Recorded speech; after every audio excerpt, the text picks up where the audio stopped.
40-ից 45-ից հետո մարդը արթնանում է առավոտյան քնից եւ մտածում է հոգնած է,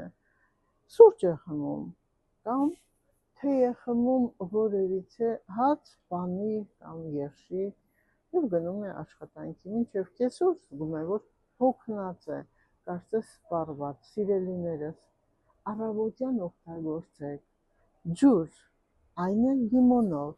եթե խնդիր ունեք ստամոքսի հետ, ապա անպայման գաստրոենտերոլոգի, որպեսզի վքնատություն չառաջանա, եւ այնուամենայնիվ ձեզ կխնդրեի օգտագործեք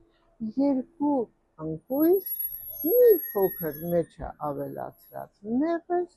եւ լիմոն, ահում եք բոլորը միասին եւ 1 ճաշիկ տալ ամեն առավոտյան, թեկուզ սուրճի հետ, կտեսնեք ինչքան միկրոէլեմենտները,